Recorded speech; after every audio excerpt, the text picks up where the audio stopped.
Pernah dengar cerita Jaka Tarub? Tentu pernah dong ya. Nah, kali ini kita akan bedah salah satu legenda paling terkenal dari tanah Jawa ini. Tapi ini bukan cuma sekedar dongeng pengantar tidur loh. Ini adalah kisah kompleks tentang cinta, kebohongan, dan akibat dari sebuah perbuatan. Yuk kita mulai. Oke, cerita kita berawal di sebuah desa di pedalaman Jawa. Di sana, ada seorang pemuda yang tampan dan juga gagah, namanya Jaka Tarub. Dia ini dikenal sebagai pemburu yang jago banget dan sering banget masuk ke hutan keramat yang ada di dekat desanya. Nah, ini nih pertanyaan kuncinya. Pertanyaan yang jadi inti dari keseluruhan cerita ini. Apa jadinya kalau keinginan sesaat seorang manusia membuatnya nekat berbohong pada makhluk dari dunia lain? Kita masuk ke babak pertama, di mana kehidupan Jaka Tarub yang biasa-biasa aja bakal berubah total setelah sebuah pertemuan yang gak pernah dia bayangkan sebelumnya. Jadi siapa sih Jaka Tarub ini? Karakter dia itu cukup kompleks ya. Di satu sisi dia itu anak yang rajin, berbakti sama ibunya, dan pekerja keras. Tapi di sisi lain dia juga punya sifat licik yang nantinya jadi pemicu semua masalah dalam cerita ini. Dan inilah momen yang mengubah segalanya. Waktu lagi berburu, dari kejauhan, Jaka Tarub dengar suara tawa perempuan. Dia penasaran, lalu mengintip, dan apa yang dia lihat? Pemandangan yang luar biasa. 7 perempuan yang cantiknya bukan main lagi mandi di sebuah telaga. Hatinya langsung terpikat. Tapi penting banget nih untuk kita pahami, kalau mereka itu bukan perempuan biasa. Mereka adalah para bidadari, makhluk dari kayangan yang lagi turun ke bumi. Kehadiran mereka di sana itu seolah jadi jembatan antara dunia manusia dan dunia langit, sebuah batas yang sayangnya sebentar lagi akan dilanggar. Disinilah Jaka Tarub membuat keputusan fatalnya.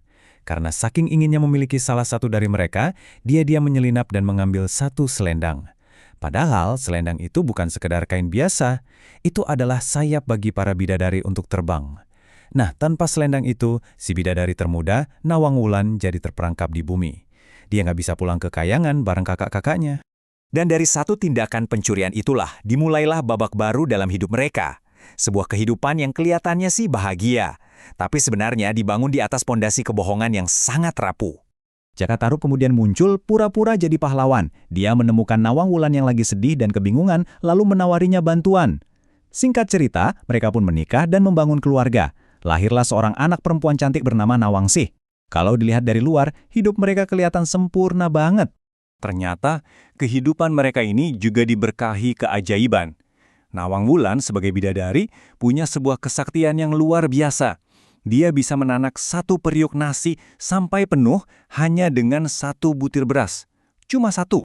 Nah, ini dia rahasia kenapa keluarga mereka bisa hidup makmur. Karena kekuatan super Nawang Wulan ini, persediaan beras mereka seakan-akan gak pernah ada habisnya.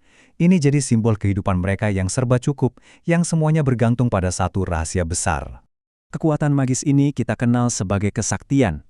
Tapi, kesaktian ini punya satu aturan, satu syarat yang penting banget.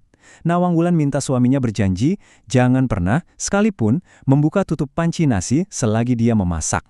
Cuma itu. Oke, sekarang kita sampai di titik balik cerita ini, di mana rasa penasaran Jaka Tarub akhirnya menang, dan semua keajaiban yang mereka miliki mulai sirna. Tentu saja, rasa penasaran Jaka Tarub nggak bisa dibendung. Suatu hari, diam-diam dia nekat. Dia buka itu tutup panci dan kaget bukan main karena di dalamnya cuma ada sebutir beras. Saat itu juga janjinya rusak. Dan akibatnya fatal. Kesaktian Nawang Wulan hilang untuk selamanya. Sejak hari itu, dia harus menumbuk padi setiap hari dan lumbung mereka yang dulu selalu penuh mulai terkuras habis. Dan kita pun sampai di babak akhir yang mengharukan. Momen di mana kebohongan yang selama ini terkubur akhirnya terungkap. Dan konsekuensinya gak bisa lagi dihindari. Sampai suatu hari, waktu Nawang Wulan lagi mengambil sisa-sisa padi terakhir dari dasar lumbung, tangannya menyentuh sesuatu yang aneh, tapi terasa enggak asing. Sesuatu yang udah lama banget dia lupakan. Atau lebih tepatnya, dia hilangkan. Disitulah dia menemukannya, tersembunyi di bawah tumpukan padi. Selendang bidadarinya. Saat itu juga, semua kepingan puzzle menyatu. Dia sadar, ternyata suaminya sendirilah yang telah mencurinya dan menipunya selama bertahun-tahun ini. Rasa sakit hati dan pengkhianatan itu membuatnya mengambil satu keputusan yang gak bisa diganggu-gugat. Dengan selendang itu kembali, kekuatannya untuk terbang pun pulih. Dia langsung mengenakannya, mengucapkan selamat tinggal pada Jakatarup dan Nawangsih, lalu terbang kembali ke Kayangan, meninggalkan dunia manusia untuk selamanya. Tapi ya, namanya juga ikatan seorang ibu, Nawang Wulan berjanji dia akan turun ke bumi setiap malam, diam-diam, hanya untuk menyusui Nawangsih. Dan Jakatarup?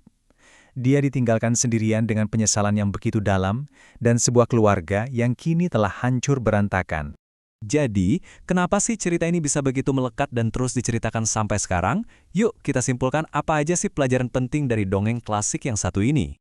Intinya, legenda Jakatarup ini adalah sebuah pengingat. Pengingat tentang pentingnya kejujuran, karena kepercayaan itu pondasi segalanya. Tentang tanggung jawab, karena janji yang diingkari itu akibatnya bisa sangat besar. Dan tentang konsekuensi, kalau tipu daya itu ujung-ujungnya pasti membawa kehilangan. Uniknya lagi, legenda ini juga punya nilai budaya yang kuat. Karena Jakatarup diyakini sebagai nenek moyang dari Raja-Raja Mataram di Jawa. Kalau kita lihat, hubungan sebab akibat di cerita ini jelas banget kan? Setiap tindakan gak jujur yang dilakukan Jakatarup, mulai dari mencuri selendang sampai melanggar janji, secara langsung menuntunnya pada kehilangan yang lebih besar lagi. Sampai akhirnya dia kehilangan segalanya. Pada akhirnya, legenda ini meninggalkan kita dengan satu pertanyaan besar yang bikin kita merenung. Sebuah pertanyaan yang rasanya masih relevan sampai hari ini.